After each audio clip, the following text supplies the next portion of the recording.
आपको स्वतंत्रता देता हूं कि आप अपना भविष्य स्वयं चुन सकते हैं। अब से जन्म के आधार पर नहीं, कर्म के आधार पर वर्ण निश्चित किया जाएगा।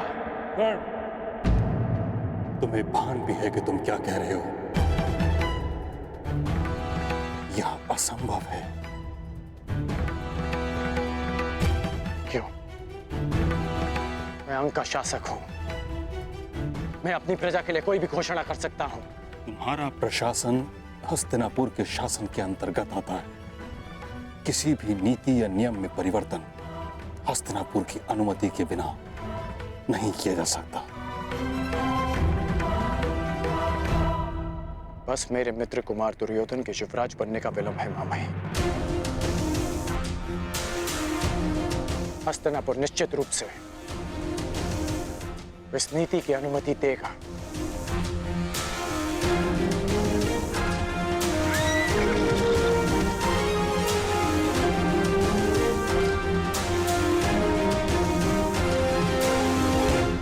ये कौन है? लगता है कोई संदेश आया है।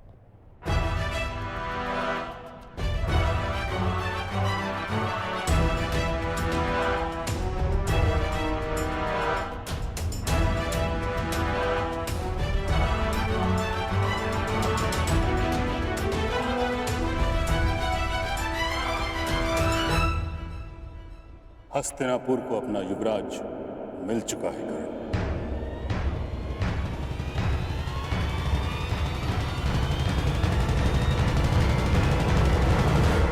युधिष्ठिर को युवराज के पद पर शोभित किया गया है। अब तुम्हें कोई भी नीति लागू करने के लिए अपने मित्र दुर्योधन से नहीं, युधिष्ठिर से अनुमति लेनी होगी।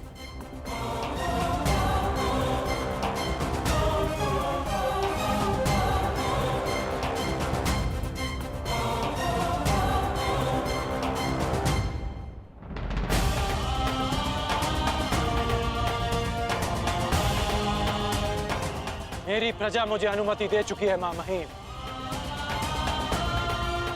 अंग की प्रजा में परिवर्तन आ चुका है। शीघ्र ही परंपरा में भी परिवर्तन आएगा। यदि मैं जरासंध को पराजित कर सकता हूं, तो मैं अन्याय और अनीति के इस दानव को भी पराजित करूंगा। जिस तरह अंगवासियों ने इस बांध को तोड़ा है, उसी तरह परंपरा और अन्याय का यह बांध भी टूटेगा, जिसने हमारी जीवन धारा को रोक रखा है। परंतु अभी मुझे अपने मित्र के पास जाना होगा। इस समय उसे मेरी आवश्यकता है। उसे बहुत बड़ा आघात लगा होगा मामाई। आज्ञा दीजिए।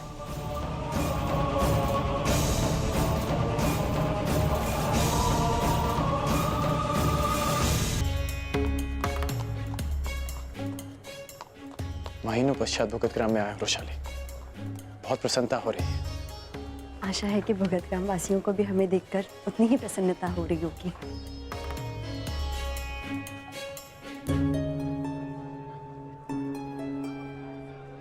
कुछ तो हुआ है यहाँ पे।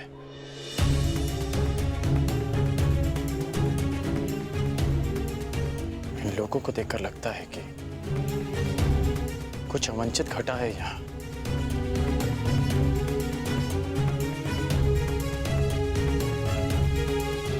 नहीं कर्ण, ऐसा कुछ नहीं है। तुम मुझे यहाँ छोड़ो और कुमार दुर्योधन के पास जाओ। इस समय उन्हें तुम्हारी आवश्यकता है। वैशाली, यहाँ की जो भी समस्या है उसका हल तुम लौटकर भी निकाल सकते हो कर्ण, परंतु इस समय तुम्हारा कुमार दुर्योधन के साथ होना अधिक आवश्यक है।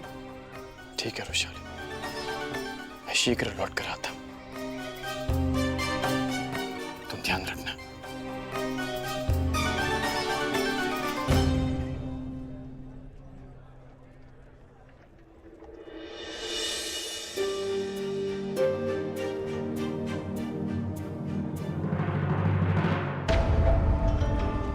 युधिष्ठिर को युद्ध में मैं भेजूंगा। मैं और युद्ध में प्राण तो किसी के भी जा सकते हैं ना पुत्र। सत्यवचन महाराज, सत्यवचन। परंतु प्रश्न ये उठता है कि महाबली भीष्म और अर्जुन के होते हस्तिनापुर पर आक्रमण करने का साहस कौन करेगा महाराज? कब होगा युद्ध और कब उस युधिष्ठिर के प्राण जाएंगे महाराज? कब? और तब तक क्या मेरा होने वाला सम्राट प्रतीक्षा करेगा महाराज? जैसे आपने की वर्षों तक। कहना क्या चाहते हो शकुनी? यही मोती चाहिए तो सागर में गोता लगाना पड़ेगा, और युवराज पद चाहिए तो नियति के चक्र की प्रतीक्षा नहीं, तो षड्यंत्र का कुचक्र रचना होगा महाराज। और यही कूटनीति है, कूटनीति।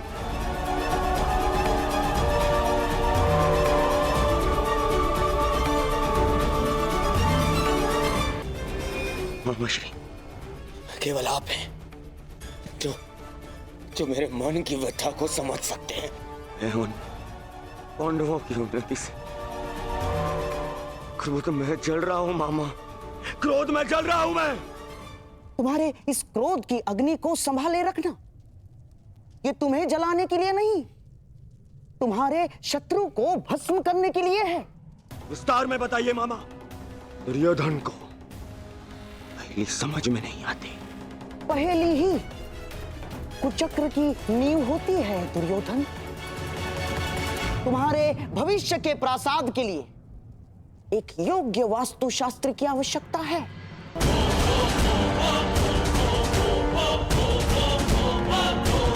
तुमने कभी पुरोचन का नाम सुना है?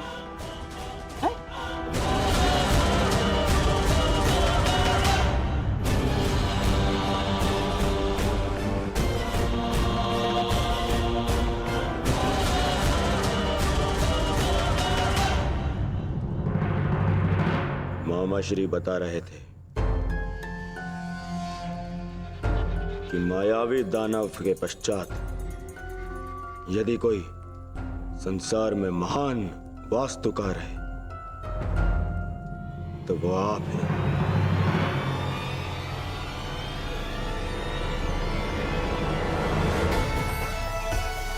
परंतु क्या ये कार्य आप कर पाएंगे पुरोचन? मैं एक विध्वंस किए हुए नगर का पुनः निर्माण भी कर सकता हूं और एक महानिर्माण से विध्वंस का सूत्रपात भी कर सकता हूं।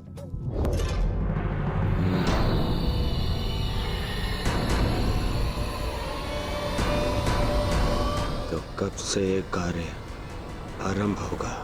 समझिए प्रारंभ हो गया इस विध्वंसक निर्माण का।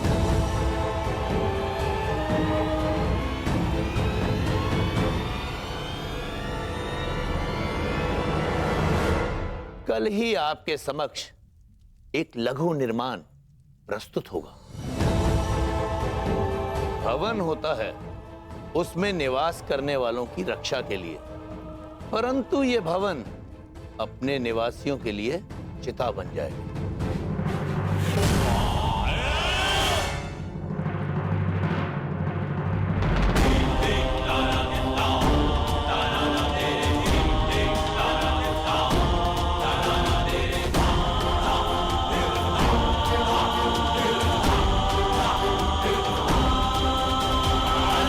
का गुण होता है ये जलता है और बुझ जाता है, परंतु लाख का ये गुण होता है कि ये जब तक जलता है जब तक जलने वाला भस्म न हो जाए। और ये भवन संपूर्ण लाख का बना होगा और ये होगा आपका लाक्षागृह। परंतु स्मरण रहे, इस लाक्ष्य ग्रह के भीतर स्थित मेरे हर एक शत्रु का भस्म भी नहीं मिलना चाहिए। मुझे मेरे हर एक शत्रु का विनाश चाहिए। विनाश।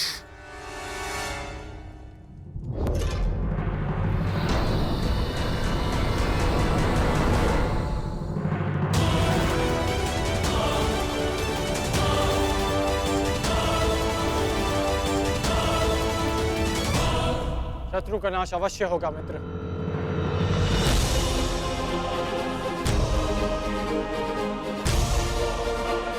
अभी चलकर शत्रुओं को चुनौती देते हैं। आज्ञा दीजिए।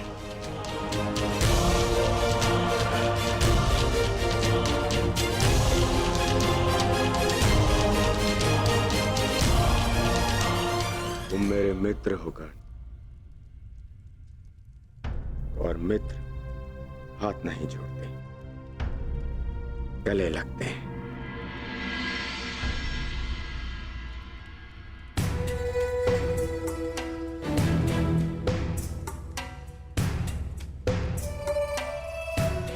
यदि आचार्य द्रोण अनुमति देते तो आज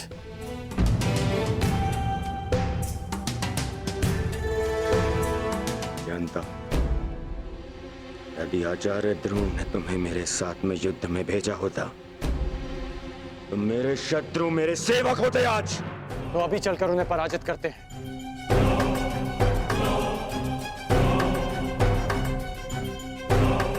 होगी, उनकी पराजय अवश्य होगी,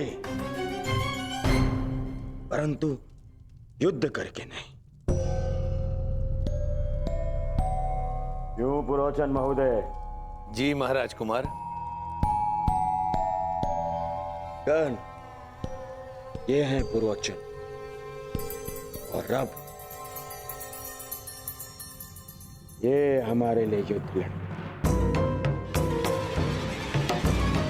युद्ध करे बिना पांडवों को कैसे परास्त किया जा सकता है? ऐसा कौन सा मार्ग है? मार्ग है, उन्हें भान भी नहीं होगा और उनका अस्तित्व सदैव के लिए मिट जाएगा।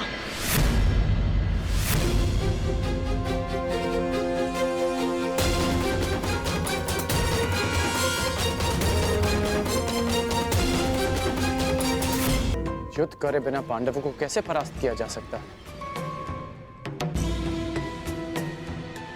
ऐसा कौन सा मार्ग है? मार्ग है, उन्हें भान भी नहीं होगा और उनका अस्तित्व सदैव के लिए मिट जाएगा।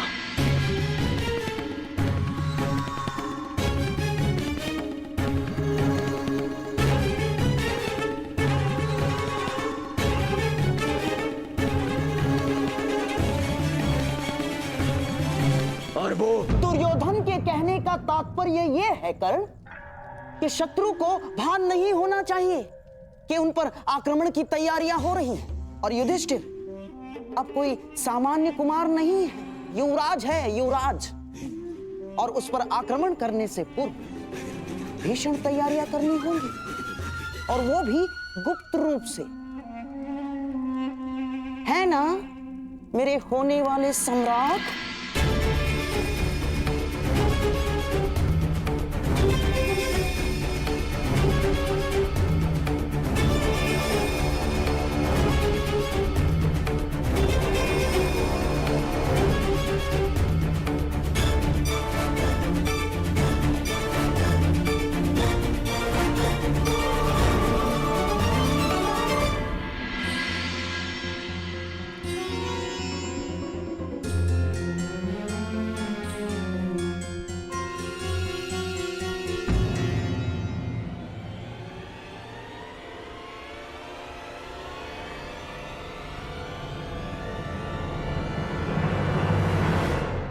गुप्त रूप से क्यों? तुम तैयार हो, मैं प्रस्तुत हूं, और अब तो मगध नरेश भी एक पुकार में है।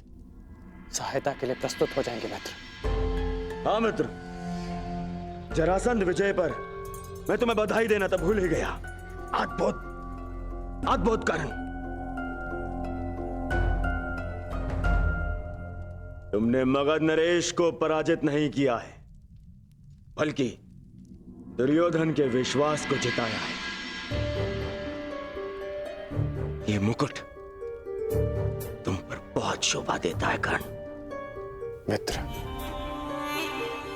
मैं भी तुम्हारा हूं, ये मुकुट भी तुम्हारा है। ये मुकुट मेरे लिए महत्व नहीं रखता, मेरे लिए केवल एक बात महत्व रखती है, ये अति शीघ्र ही मेरा मित्र हस्तिनापुर के सिंहासन पर विराजमान हो।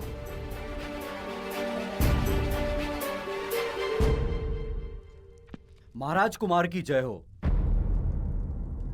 भूगत ग्राम में विकट समस्याएं आ गई हैं। वहां पर अंगराज की उपस्थिति तुरंत आवश्यक है। आज्ञा दीजिए मित्र, बहुत जल्द सेवा में प्रस्तुत होता हूं।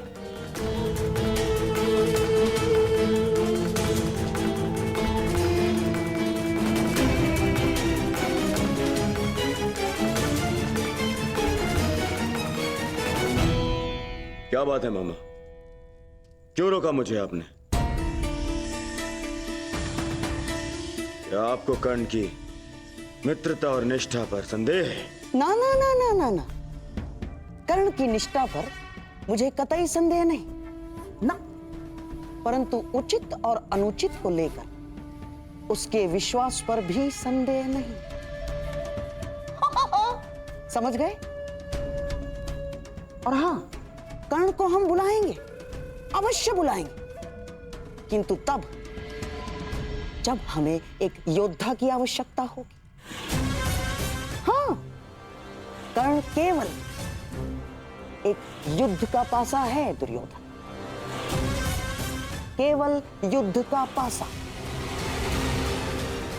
षड्यंत्र के चौपट में उसका कोई स्थान नहीं ना, इसीलिए उसे इस योजना से दूर रखना ही श्रेयस्कर होगा। समझ गए? वाह वाह वाह।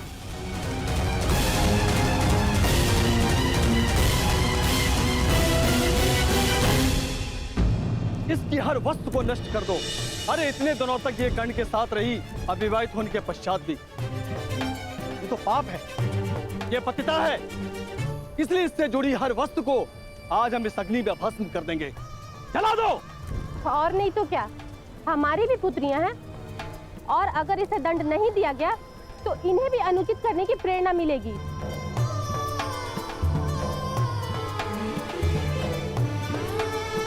पिताश्री, आप कुछ कहते क्यों नहीं?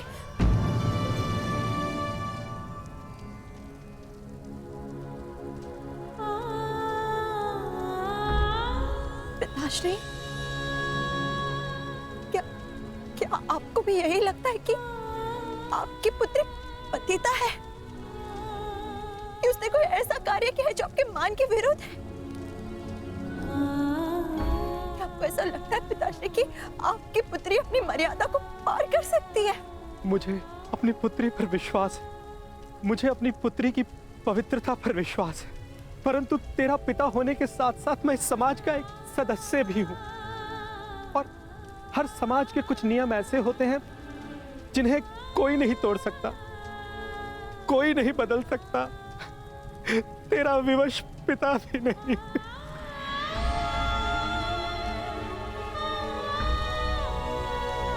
जला दो इसकी सारी वस्तुओं को और इसे इस भूगत ग्राम से बाहर निकाल दो। यहां पर इसके लिए कोई स्थान नहीं है।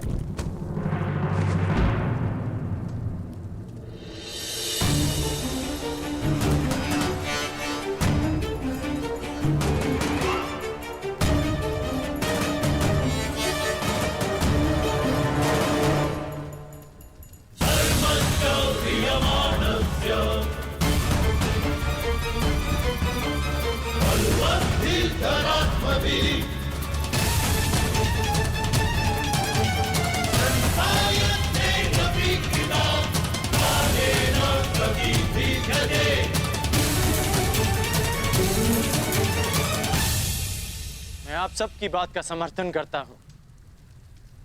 उचित किया आप लोगों ने, ऐसा ही करना चाहिए। जला दीजिए वो हर वस्तु जिसे रोशाली ने स्पर्श किया। धर्मं च लोभं च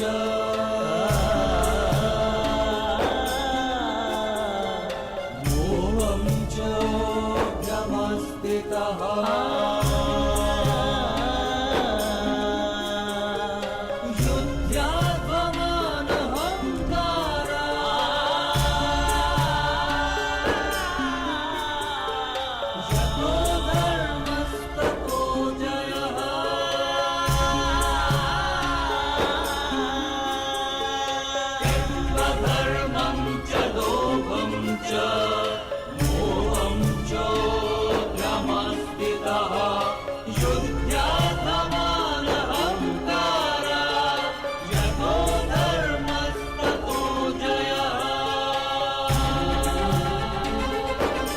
क्योंकि अपवित्र वस्तु को पवित्र करने का एक ही मार्ग है कि उसे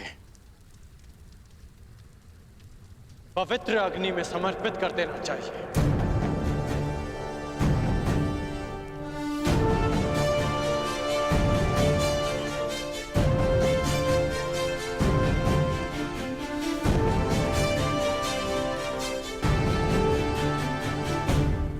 अगर आप सबको लगता है कि रोशाली भी अशुद्ध है तो इसे भी जला दो, परंतु इस नाते आप सबको भी